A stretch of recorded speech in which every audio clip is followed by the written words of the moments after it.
Generally, YouTubers are seen as fun-loving entertainers with a passion for a specific niche in content. Many look up to these entertainers as inspirational role models. But what if I told you that even a fun-loving place like YouTube has a dark side? What if I told you that even the most family-friendly, light-hearted YouTubers potentially have a dark secret? Welcome to the dark side of YouTube. I am your host, Autumn Ivy, and with this series, my team and I will be taking the deepest dives into the darkest and most disturbing corners of YouTube. These are the stories YouTube doesn't want you to know about. From the creators of The Dark Side of Gaming and The Dark Swamp horror stories, you won't want to miss a single minute of The Dark Side of YouTube.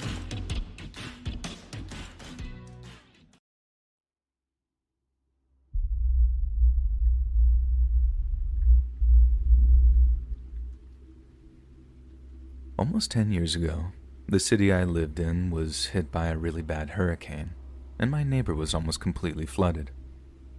It was so bad the city council just didn't have enough people on hand to deal with it all, so they basically asked for volunteers to come forward to help deal with all the damage and misplaced people that lived in public housing. I was one of those volunteers, and my job was to assess homes for damage, make a list of them, and then pass the lists on to the relevant departments so they could organize repair teams to go out and fix the people's homes. One such home belonged to an older man who ran the local convenience store. The store made up the front section of the unit, while the rear parts contained their TV room, kitchen, bathroom, and bedroom. The tiled floor of the store part had survived pretty well, and they'd be able to claim on their insurance for all the stock they'd lost, but their actual living spaces were a different story. I made a list of all the ruined carpets, the electrical fittings that had been shorted, all kinds of things like that. We surveyed everything but this one room. Then when we got to it, we found it was locked. One of the maintenance guys said that he'd be able to just take the door handle off so we could get inside, and that it didn't matter if he damaged it because it was more than likely to just get replaced. So the guy goes out to his van, gets his toolbox, and comes back to dismantle the lock. Then when we open the door, we see a room that's almost completely lined with newspaper clippings. You could barely read anything below the waterline, as what wasn't lying on the floor, all mulched up, had become too shriveled and warped to read. But all the stuff we could read was seriously disturbing, and detailed all the various unsolved attacks on women that occurred in the city, going back to at least the late 80s. Some were from newspapers up and down the East Coast, too, and detailed attacks that had occurred in other cities, but that all had the same kind of MO about them. A girl is walking through the city late at night, and a guy comes up to ask her a question or something to get her to lower her guard. Then he attacks. Being the super cynical person that I am, I immediately think they're all trophies of attacks this guy has committed himself. So my first thought is to call the cops.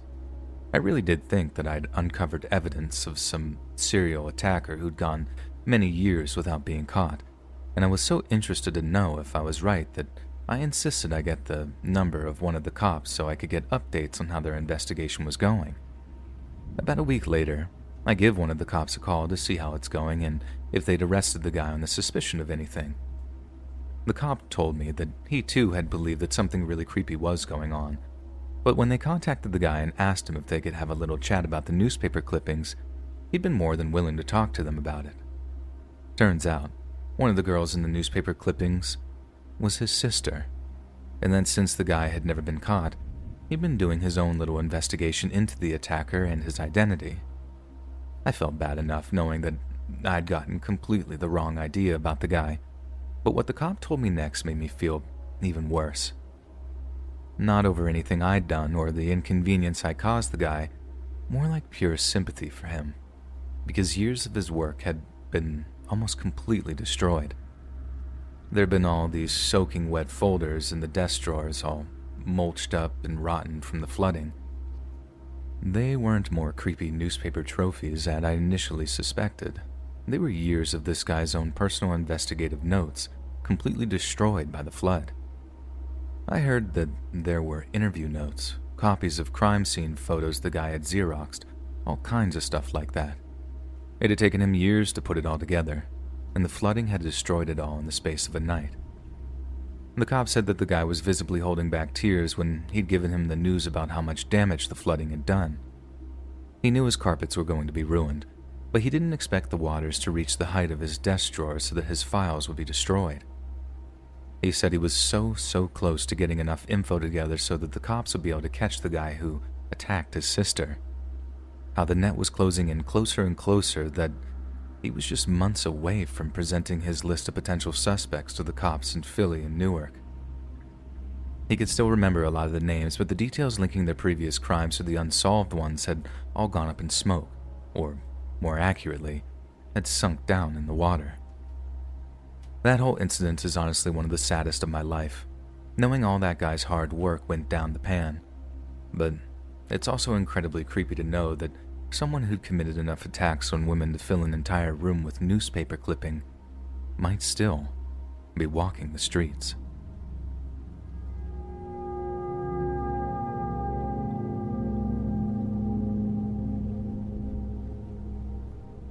This is another story that happened on my rural country road about 6 months ago.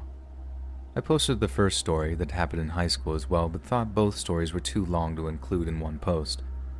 I should have made the title, "Being a Good Samaritan Put Me and My 3-year-old Daughter in Danger." There was no almost to it. But anyway, I'm a single mom of a 3-year-old little girl.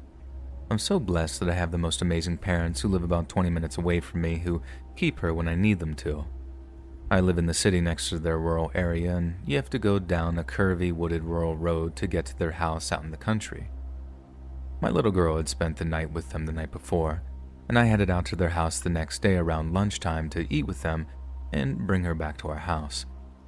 It was a pretty day, sunny, a lot of bikers out though, so I was on high alert driving there, as anyone speeding and not paying attention could easily hit a biker, which is a big fear of mine. I got there fine, ate lunch with them, and was headed back to my house driving on the rural road, which I know like the back of my hand and typically speed on, knowing when to slow down and take certain curves.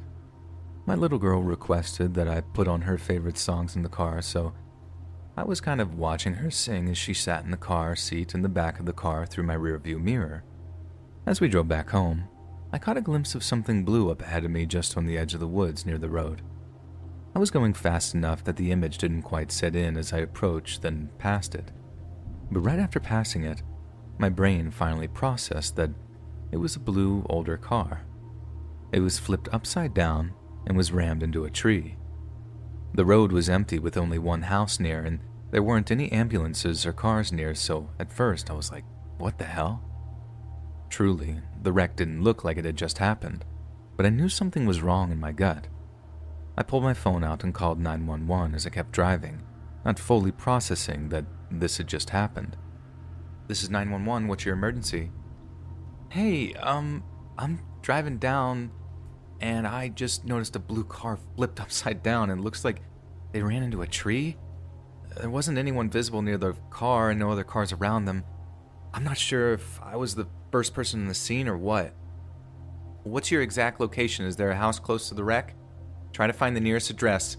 I'm sending an ambulance out now. Was anyone visibly hurt or present at the scene?" "No, I didn't see anyone when I passed, but I'm not sure. I didn't get a super good look. I'm about 2 minutes down the road past the car now. Let me turn around and go back. I got my 3-year-old little girl in the car with me, just letting you know. I don't necessarily want her to see anything traumatizing, but I'll do what I need to do if I find anyone. The car looks super bad." "It's okay. Don't get out of the car, keep your doors locked. Just see if you can find the nearest address and I will stay on the phone with you the whole time." I turned around on the nearest driveway to me and drove back, speeding with my heart beating fast as I now realized someone clearly might be severely hurt and I just passed them by not thinking I was the first to arrive on the scene. I was scared, but in action mode, ready to deal with what I was potentially about to see inside the vehicle. When I got to the house I thought was closest to the wreck, the conversation picked back up with the operator. "Okay, I think I'm almost to the car. I see a mailbox coming from the right here. Hang on. Okay. This is the house a little less than a mile from the car. I'm headed for there, going towards... I see the car right here coming up to my left across from the sandpit looking area. It's a blue, older 4-door car. Okay, great. An ambulance was dispatched. It won't be long before they get there. Do you see anyone else or in or near the vehicle? Oh my god, wait, yes. I see a man around 25 to 30 standing in the middle of the road. I pull up next to the man with my doors locked, roll down my window with the phone still near my ear and 911 speaking to me. I immediately say, "Oh my god, are you okay?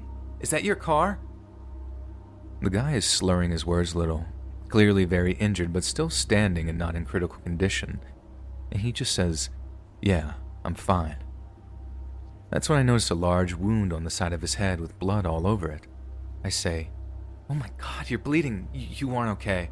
I'm on the phone with 911 right now. They're sending an ambulance. Don't move."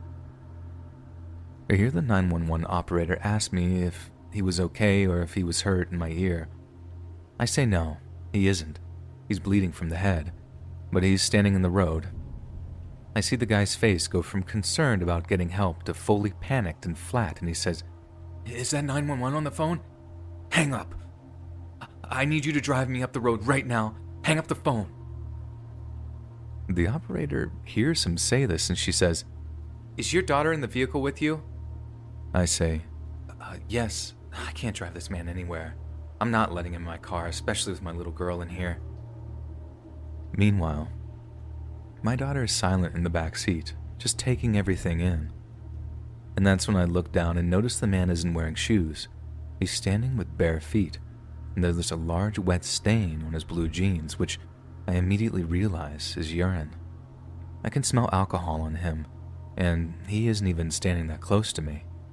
I work in the medical field and I deal with traumatic brain injury patients often, so I immediately wondered if maybe he had some kind of brain damage from the impact and began telling the operator, "Oh no, he isn't okay. I think he's hurt pretty bad." I look at the man staying as calm and matter-of-fact as I can, and I tell him, "I'm so sorry, but I can't drive you anywhere. My little girl's in the back seat. I don't feel comfortable doing that. And I didn't see anyone in the vehicle when I passed, so I already called 911. I think you need to let them come. I can't let you in my car. But I'll park over here and make sure you're okay until they get here, alright?" The man is visibly panicking, and now he seems livid. He starts yelling, "Tell them not to come." He's telling me to hang up the phone. My heart literally stopped beating. I began slowly and gently pressing the gas, rolling past him to indicate that I'm leaving. The 911 operator in my ear says, "Pretend to tell me not to come. Pretend to hang up with me, but keep on the line." So that's exactly what I do. "Hey, I think he's okay. He says he doesn't need any medical help. He says he lives really close, so actually just don't send the ambulances out. I'm really sorry for the miscommunication. Okay. Alright, thanks so much." And I pretend to hang up. I set my phone down in the passenger seat and tell him that I was going to go now, but that I had hoped that he was going to be okay. That's when I noticed his pocket bulging with something silver peeking out. I knew right then, this man was armed, and I had to get the hell out of there.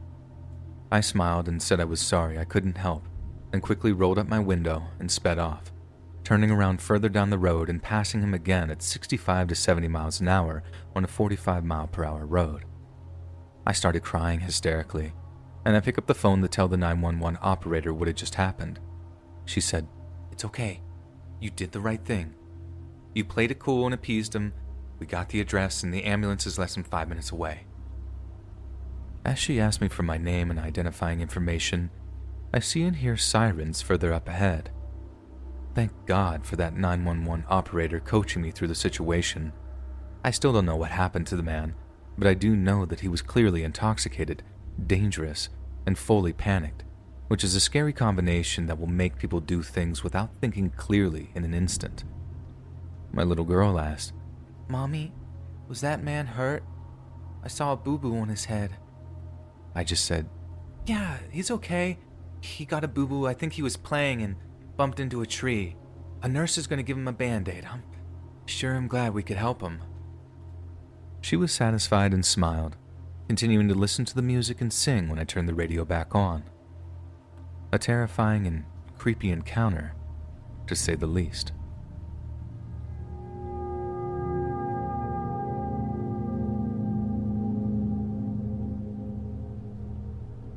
I'm a 19-year-old female French student, so please excuse my English. And this event happened last week. I was heading to my apartment after seeing a friend. I took the tramway at 11:30 p.m. because I didn't feel comfortable walking at night. As soon as I sat, a man who was already sitting nearby came and sat in front of me. I had a very strange feeling about it, so I told my boyfriend by chat. Then I stood up to get out of the tram, but the man quickly got out after me. He was weirdly following me, not walking behind me, but next to me. I was getting very anxious, knowing something was wrong, so I continued to walk to the avenue that I live in. I crossed the road and he didn't, so I thought it was okay. But a few seconds after, he crossed the road too and was walking behind me. Then he passed me and was walking in front of me, so I thought that I was just getting paranoid and that he was just walking his way too. But near my building, he stopped walking in front of me and waited until I caught up to him. He asked me if I had a boyfriend, and I answered, "Yeah, sorry, good evening," trying to be as polite as I can be. He proceeded to leave in front of me, so I was walking slower for him to be far away from me and to make sure he didn't know that I was almost home. I turned into the little pathway heading to the lobby of my building, but I was still anxious about this man, even though he continued to walk. I thought I had put my keys in my pocket, but they were in my bag. I was shaking so much that I tried multiple times to grab them. I managed to get them, and I opened the magnetic door, but thought of closing the door immediately after me in case the man wanted to follow me. The door was closed, but the magnetic system wasn't on yet, so the man was running to it and pushed it violently, with horrific eyes looking at me. The door is made of glass, so I could see through. That's when I knew that I was getting into real trouble, so without even thinking, I screamed as loud as I could, and I think that's honestly what saved my life. Immediately, the man ran to me, pushed me hard on the ground, and started to choke me as hard as he could. I was too stunned because I wasn't prepared for such a violent assault. While he was choking me, I couldn't scream at all, or even breathe. And nobody was coming, so I really thought that I was going to die, looking into his bulging eyes, staring directly into mine with pure hate. I'm a very small person, so I wasn't able to do anything with my arms at all. I think it wasn't that long, but it felt like an eternity, and I lost consciousness for a moment. When I opened my eyes again, he had just ran out, and I saw the caretaker's wife beside me. The caretaker was chasing after the man, but didn't manage to get to him. He came back and called the police that caught the man within 10 minutes, thanks to the description that we had. I really don't know why he did that to me, because when he attacked me, he didn't take anything further or rob me, which he could have easily done. I can't understand that his only goal seemed to be to kill me. I'll never be thankful enough to my hero who came to help me and save my life, because nobody else in the building called the police or even seemed to care.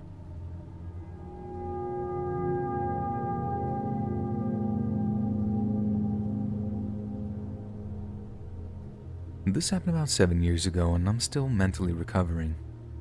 I was at a warehouse party that is used as an underground venue. I had a couple of drinks and was chatting with a few people when I see a friend of mine. We'll call him John.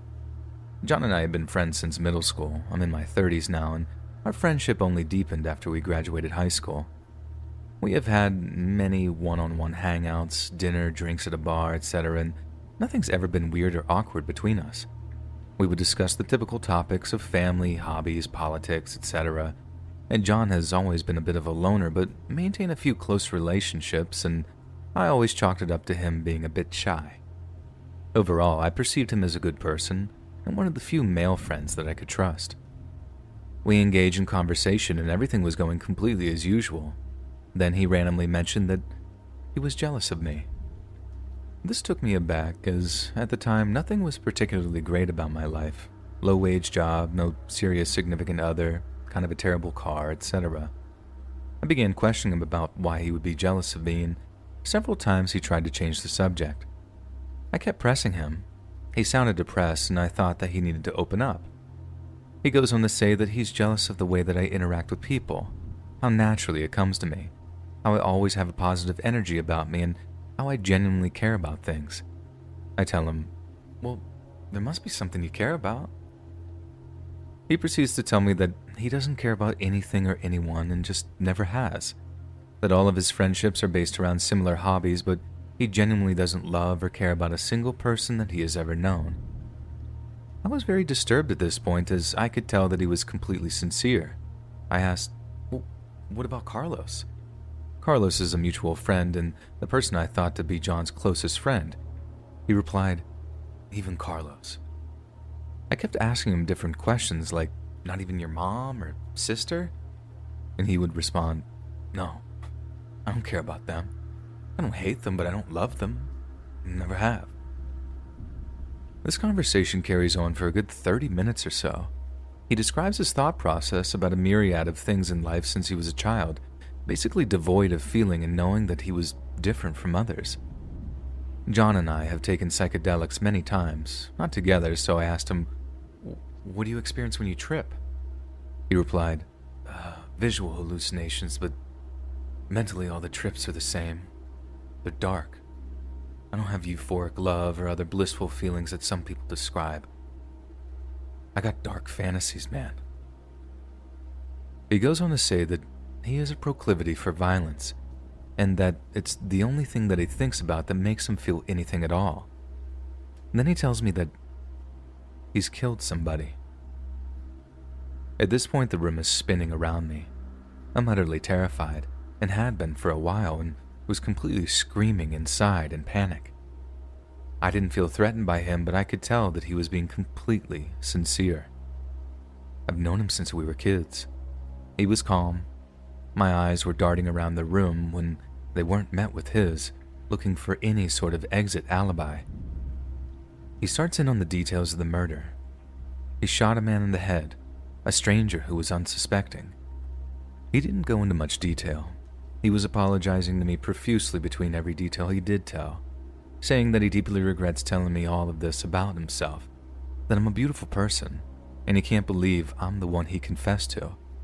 He mentions many times that I'm the only person he had ever told any of this to. He also tells me that he doesn't regret it. He then says that he must take his own life now that he has admitted this to me, because all he wants to do is kill people, particularly strangers. He said that if he doesn't take his own life, that he'll kill again. We discussed therapy and other options, but ultimately he says that he's gonna take his own life, and now I know why. I don't talk him out of it. I don't tell him no. I tell him I'm there for him, but that I think he should do it. Judge me if you want, but it seemed like the only answer in this horrifying moment. This entire conversation had lasted about 2.5 hours. At the end, he swears to me secrecy and tells me that I've been a good friend and gives me his last goodbyes. Now, I'm sure you're wondering, did he go through with it? No, he didn't. I ended up confiding in a few mutual friends, basically stating, stay away from John. I didn't go to the police as John told me I was the only person he had confided in, but one of my friends who I confided in did go to the police. I don't think anything came of it.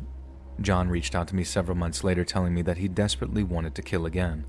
The desire was so strong that he wishes that he would just off himself and that would go away. I just blocked him on everything after that. I ran into him at another party about a year later, and we exchanged greetings like nothing weird had ever happened between us. But I dread running into him again. Click the join button to become a member today for exclusive content. I'm a 27-year-old female. I'm married to my husband, a 31-year-old man. We have 2 children, Isaac, an 8-year-old from my first marriage, and Tiana, with my now husband, is 5. I'm new to Reddit, so I have no clue if this is even the right subreddit for my situation. I'm very distraught right now because I've been seeing this woman almost everywhere I go. and I have no idea if this is happening by coincidence, and I'm trying to be as calm as I can while writing this. I'm also not great with English, but this whole situation started somewhere around May of 2022, where me and Isaac were at the local park just doing our own thing. My son was just playing with some other child at the monkey bars when I saw this woman approach me. She had red hair, pretty sure it was natural, and her face seemed tear-stained. I became concerned as I thought she was crying. I proceeded to ask her what was wrong, if she was all right, but she kept staring at my son. The more she looked at him, the more she sobbed. Then, all of a sudden, she sprints to him, running, screaming, "Michael." She kept calling him that, and it freaked me out. I mean, she was running to my kid and calling him a different name. My son and the other child got scared, and I approached them before she did as I was faster than her. I then screamed at her to get lost, but she just stood there as I held my son, and she seemed pretty enraged. She then muttered some things, but I couldn't hear her as she had stomped away. The other child's father and I talked for a bit, and he seemed alarmed by what had happened. He predicted that she was probably a grieving mother and that my son looked like the child she lost. I was still disturbed and took my son home. Since then, I have been afraid to take any of my children to any public areas despite my husband's reassurance. Skip to June 2nd, 2022. I get a call from my school stating that a woman, who was a new volunteer for lunch duty, kept mentioning that my son was her quote-unquote Mikey Bear, and that she had been looking for him for years. They told me that another volunteer who had been working with her reported this. I was scared as hell, and I acted immediately by signing my kids out for the day. When I called the school the next day, I was informed she was no longer there, so I became pretty freaked out. Skip to last week, July 13th, 2022. It was Tiana's 5th birthday, and we decided to host it at a park in my in-laws' hometown. Everything went well, although I was paranoid. It was somewhere between 9 p.m. and when we began tidying up, and as I looked at many of the oak trees behind us, I could have sworn that I saw her. I screamed at the top of my lungs and started chasing after her, but she somehow got away. Ever since then, I've not seen her, but I feel like that this might not be the end of it.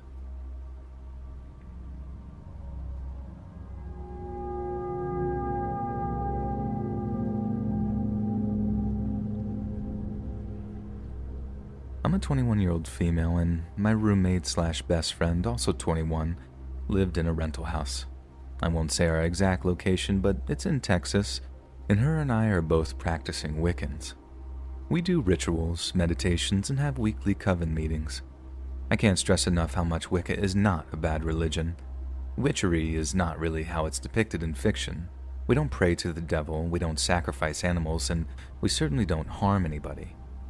Being a pagan in Texas is hard enough. Thankfully, in our area, it really isn't a big deal as we're close to a college town, but as it is to everywhere else, we do have our bad people. So we live close to an older couple. We're not like right next door or anything, but close enough to see them if they're outside. I was doing some meditation in my second-story bedroom.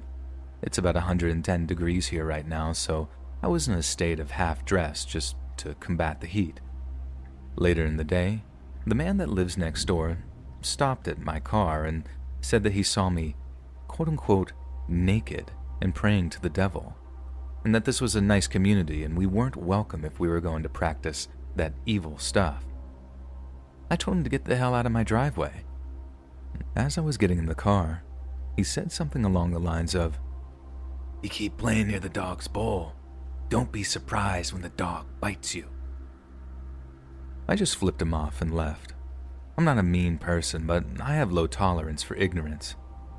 My roommate, who is a lot more introverted than I am, was confronted by the same guy's son, who is a few years older than us, and said that his mom was feeling scared because their cat had recently died and that she assumed that we were behind it. As two girls that have a cat ourselves, we were upset that anyone would think that we were behind this.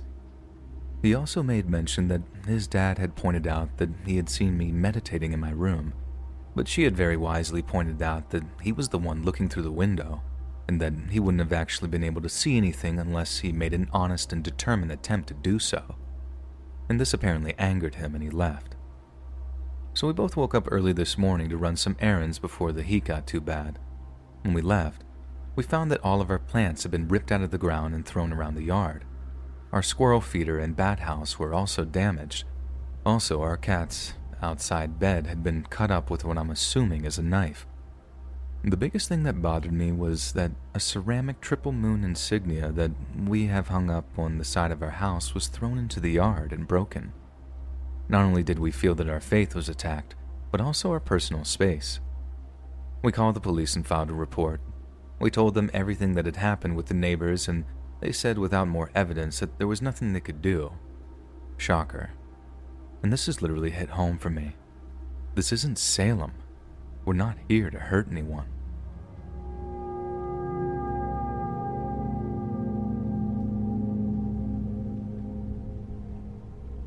I've been really into this sub lately, and it's inspired me to share a few of my unnerving stories.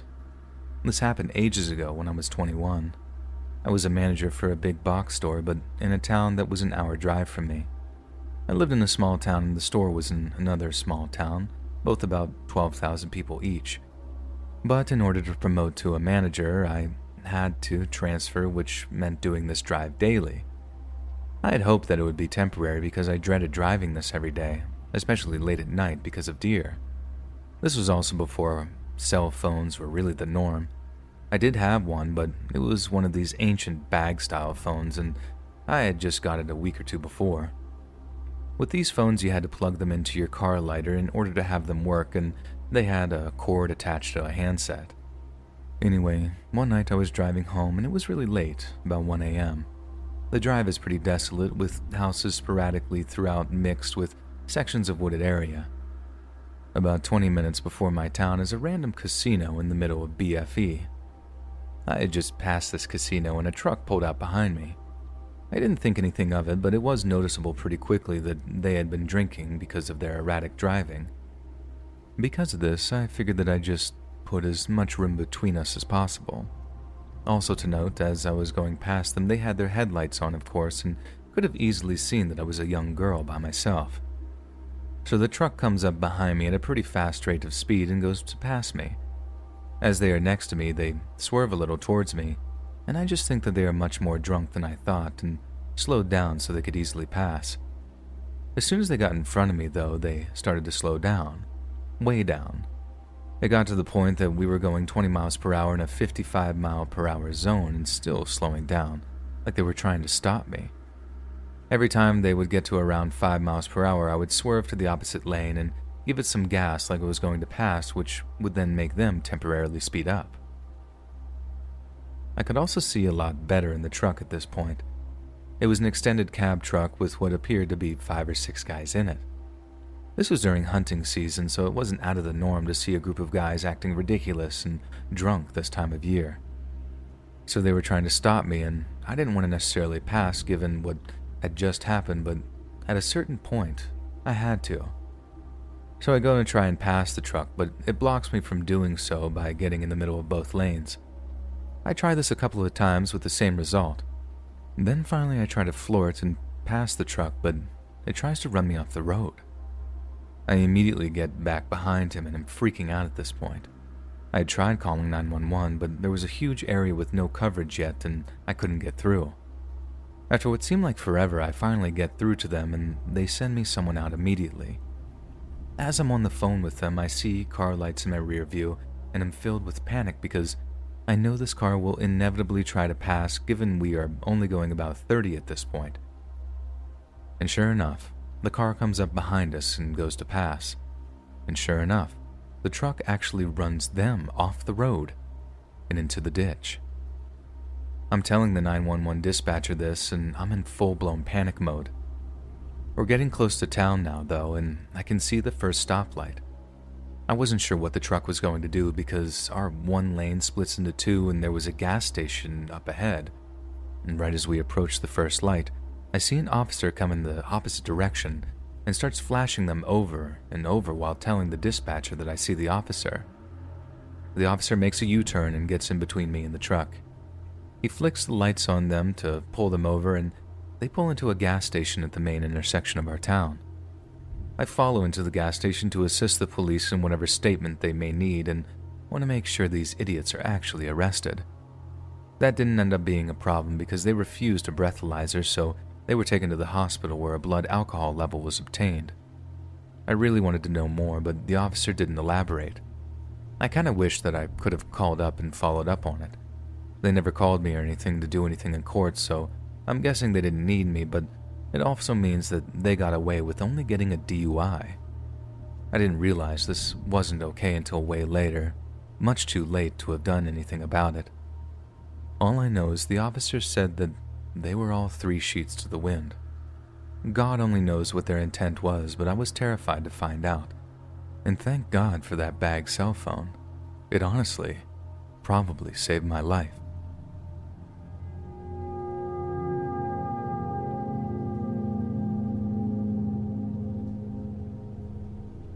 I got off of work at 11 p.m. The sad part about this is I volunteered to work this shift. If I had never offered, I would have never experienced this. This particular apartment is on my college campus. My campus is an open campus, which means anyone could enter at any time. As a female, I guess that's kind of unnerving. However, I always carried a pocket knife and pepper spray. I had to park pretty far away from the apartment since most parking spots were filled. I finally found a parking space, but thank God I checked my surroundings before I got out.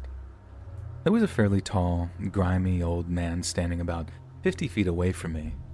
This sent chills down my spine because he stood so still, like a mannequin. I could see his bloodshot eyes. They were wide open. Now, I knew I wasn't getting out of the car, but what the man yelled to me made my heart pound out of my chest. "Come here, pretty girl," he said, with a slight creepy grin on his face. I don't know why I did it, but I shot a bird at him, probably because I had a feeling that he was a pervert or something. I put my car in reverse and backed out of the parking spot, keeping my eyes on the man. My heart pounded even harder when he started speed walking towards me. He was about 10 feet away from my car when I finally put my car in drive and stomped on the gas pedal. I literally drove to the other side of the apartments and panicked. I called my roommate/best friend and told her what had just happened. I asked her to wait for me at the door and stay on the phone with me. I stayed in my car for about 5 minutes to calm myself down. I kept looking around to see if my guy followed me, and he was nowhere to be seen. I didn't want to get out of my car. However, I had to get in my apartment somehow. I parked in a spot where my apartment wasn't too far away anymore. I decided to book it towards my room. I had my best friend on FaceTime the entire time I sprinted. I flew down 2 flights of stairs until finally I got about 100 feet away from my door. I saw my best friend waving at me. A feeling of relief came over me, and only for a few seconds though. Now, I don't know if you guys have seen the movie Get Out, but just picture a grown man sprinting towards you. That's what happened. The grimy old man hauled it towards me, but this time, he looked livid. It was like a scene straight out of a horror movie. I don't know how he found me. I don't know what his problem was, but I could have broke the national record for the 40-meter dash. I darted towards my door. Thankfully, I reached my apartment just in time, and right when my best friend and I slammed the door, the man's fingers got caught in the crack. He screamed and tried to shove the door open, but my best friend and I surprisingly shut him out. This happened over a year ago. My best friend and I have never spoke on this, ever, and I never saw that man again. And I never volunteered to work another night shift. And I never worked another night shift, period. And I never, ever shot a bird at anyone else again.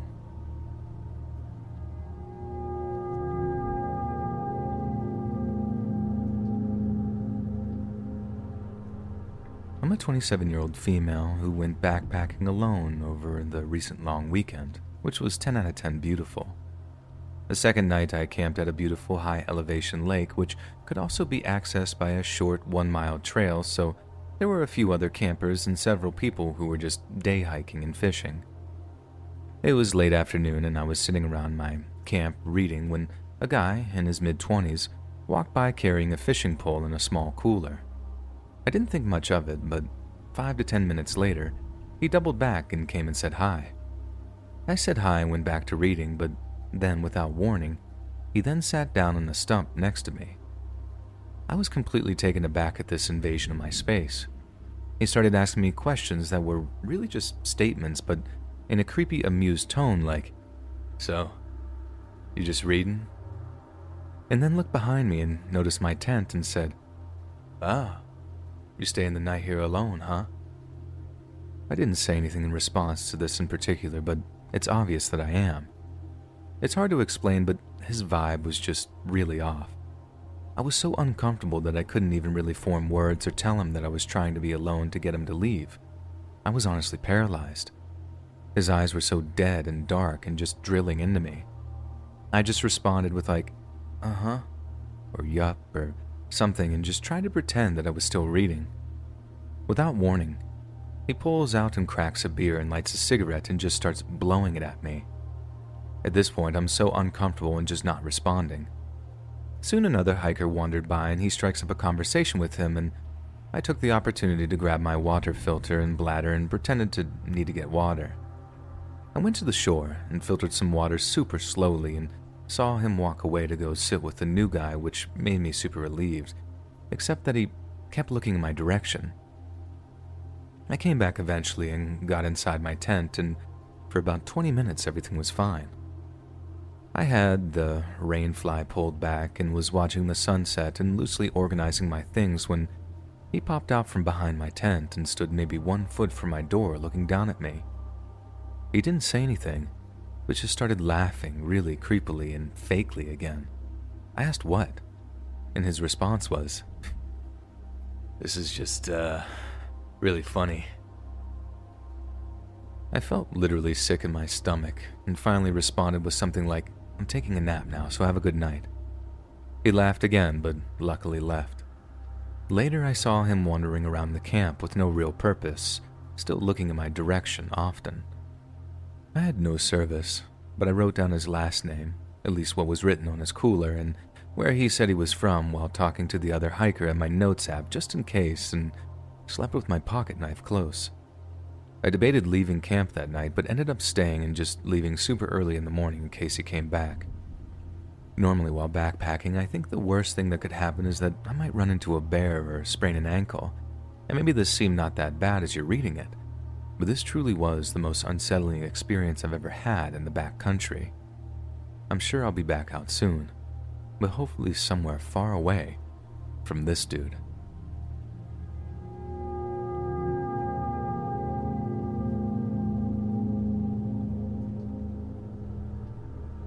Now, a little context. I'm a 19-year-old female and moved back into my mother's house late last year. I have a neighbor who's 50-ish or 60-ish-year-old male who I've caught watching me almost every day for the past few months now, maybe since January or February. The way our houses are laid out is a little confusing. My backyard ends on the side of his house and yard, so the back of my house is pointed to the side of his. My room's windows faces the back on the ground level, so I have a direct view of the side of his property. I hope that makes sense. What he'll do is stand outside when he smokes, and the whole time his body will be facing my direction. When I first started noticing it, I shrugged it off as him just looking at the sky or mountains behind my house, or maybe he was zoning out. But after a while, I noticed that he didn't try to look in any other direction when I'm in my room.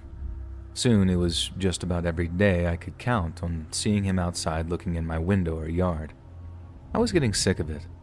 I started by hiding when I could see him, then shutting the blinds on him and opening them up after he left, and staring back at him and even flipping him off. He knew I had noticed. Now he would scurry away behind the corner of his house when I protested. At this point, he knows I've seen him multiple times and don't like him. Now, yesterday was different. I was taking the screen out of my window so that my cats could come in and out as they please. One has abandonment issues and won't go outside without someone close. So now seeing me through my window was even easier. My younger brother was in the back working on our garden, and I was leaning out the window chatting with him. I looked up and saw the guy, half hidden behind his house, facing right toward me. My annoyance and anger had reached a breaking point. I yelled at him across both properties to stop staring, and he scurried away behind his little corner. My brother and I continued our conversation as it seemed he got the hint. I was wrong. I kept an eye out for him and that corner. I saw him again, this time just the top of his head and his eyes as he concealed his body behind his house and leaned as far as he could. My blood ran cold. This guy, who I don't even know is like 3 times my age, is so desperate just to look at me that he can't stop even after being yelled at. I yelled again, and he hit again, not saying a single word. I was trying to wrap up the conversation between me and my brother so I could shut my window and hide. Once again, I see him, just his head and eyes staring. I screamed this time, then slammed my window, and he cowered off. I wasn't planning on making this post until I saw him doing it again today. My window was shut and he ran off before I could yell again. I felt sick to my stomach. He won't get the hint. I don't know what to do. I like keeping my blinds open during the day since I keep cacti in my room that need light. Not to mention the lights in my room don't work, so I have to use sunlight anyway. I shouldn't have to change my routine because of some creep, but I don't think I can report him to the police because he's staying on his property and I don't know if I can legally record him if he's in his yard. I want to knock on his door and tell his wife, but my mom advised me against that. I don't think me giving him a stern talk will do anything other than fuel whatever fantasies he might have of me, and it could be dangerous too. This situation is starting to affect my mental health. I'll wake up in the middle of the night convinced someone is right outside looking at me. I can't even change my clothes in my own room anymore because I feel like he's already caught a peek. I don't think ignoring him is an option that I can continue. Do you guys think that there's even a way I can help my situation?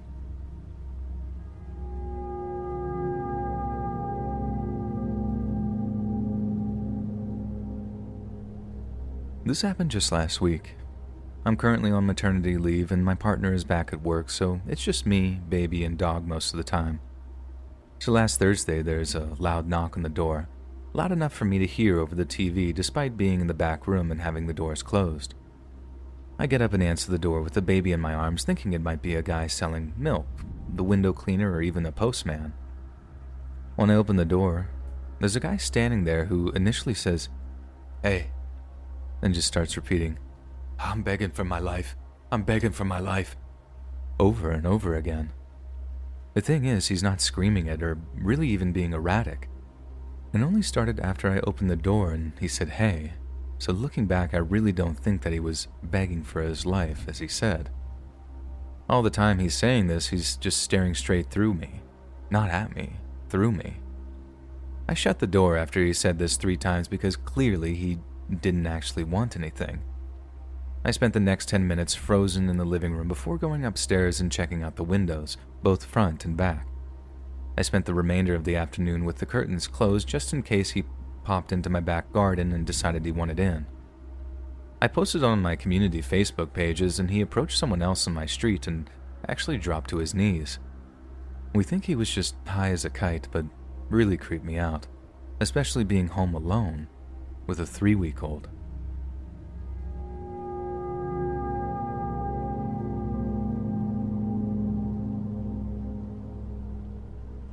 So this happened in 2011, so the exact dialogue may have escaped my memory a bit, but the situation is something I'll never forget. Also, AIM was still pretty active during this time, and so was video chatting. Think TinyChat, and this is important for later. I was on an online dating site. I won't say which because I'll be dragged mercilessly in the comments. I was talking to this guy.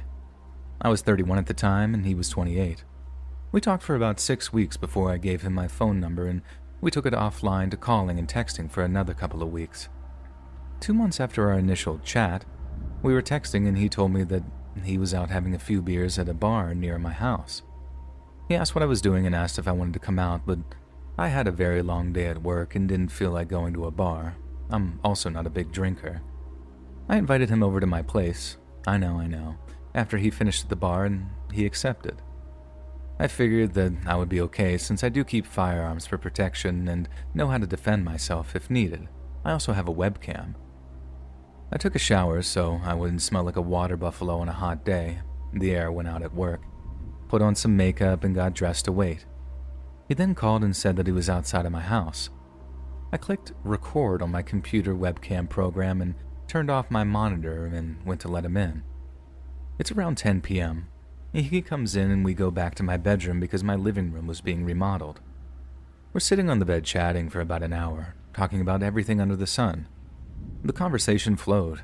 He was very handsome and so easy to be comfortable with. We got on the subject of firearms and I showed him mine. About 15 minutes later, he asked for some water, so I go to the kitchen and got him a bottle. When I came back, he said that he got a phone call and had to leave. After he left, I looked on my nightstand where I put the firearm down after showing him and noticed that it was gone. I looked everywhere for it, thinking I had put it down somewhere. No, not there. I then played back the recording from my webcam program and sure enough, it shows him grabbing it and putting it in his hoodie. I was terrified at that point. He knew where I lived, he had my firearm, and he left his phone on my bed. Right then his phone rings and I answer it. Come to find out, he's married. His wife was calling him wondering where he was. I told her everything, including the fact that he stole my firearm and I had video evidence and was calling the police on him. Next thing I know, he's banging on my door. My firearm is in his hand, asking me for his phone. And the conversation went like this. I need my phone. Give me my phone. Not opening the door, but yelling through the window. Take the clip out of my FA, empty the chamber, throw the clip into the bushes, the one in the chamber across the road, and put it on the ground. No, give me my phone. I'm on the phone with your wife at the moment, and I have you on video stealing from me. I put his wife on speaker. She let out a whole bunch of expletives. And him, with a shocked Pikachu face, he runs and gets in his car and then comes back. I threw your gun in the ditch. At this point, I make him empty his pockets, take his pants off, take his hoodie off, and show me that he doesn't have my FA on him. All the while, his wife is on the phone. I go outside and get in his car, in the driver's seat, and tell him to take me to where he threw my FA. He proceeds to tell me that I don't know how hard it is for him, being a felon, not being allowed to own a firearm ever because of a mistake he made. And that mistake? It was domestic violence involving a firearm. We get up the road. He tells me the firearm is there in the ditch. Then I realize the situation I'm in. I can get out of the car and go get it, leaving him to do whatever to me he chooses. He was 6'4", over 220 pounds, and me, 5'3", 135 at the time. But I could make him go get it, taking a chance of him seriously hurting me. I took that chance, since I was on his phone with his wife and my phone with 911. He retrieves my firearm, brings it back to the car, and I drive back to my house and wait for the police. I get out of the car and he gets in the driver's seat. I'm still on the phone with the police. I walk around the back of his car to get his license plate number, and he puts his car in reverse, hits me, and takes off. They found him later that evening. He still had the clip and the one in the chamber in his pocket, so now he's enjoying time in prison.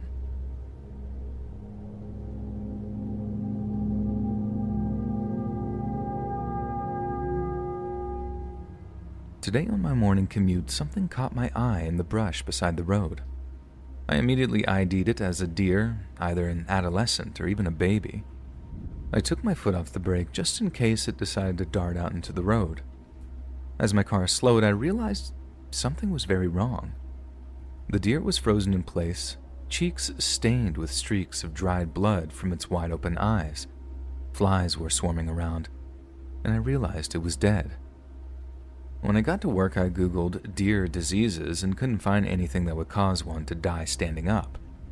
And unless it happened post-mortem, I have no explanation for the tears of blood. I'm sure trauma could be the cause of this, but I had a clear view of 3/4 of its body and saw no apparent wounds or disfigurements. The more I think about this, the more certain I become that someone found the poor thing dead, hopefully rather than being the direct cause of its demise, and decided to pose it. right there on the side of the road. Why anyone would ever decide to do this is beyond me. Hey friends, thanks for listening. Click that notification bell to be alerted of all future narrations. I release new videos every Monday, Wednesday, and Friday at 7 p.m. Eastern Standard Time. If you got a story, be sure to submit them to my subreddit, r/Let'sReadOfficial, and maybe even hear your story featured on the next video. And if you want to support me even more, grab early access to all future narrations and bonus content over on Patreon, or click that big join button to hear about the extra perks offered for the channel. And check out the Let's Read podcast, where you can hear all of these stories in big compilations and save huge on data, located anywhere you listen to podcasts. Links in the description below. Thanks so much, friends. And remember to be careful who you shoot birds at.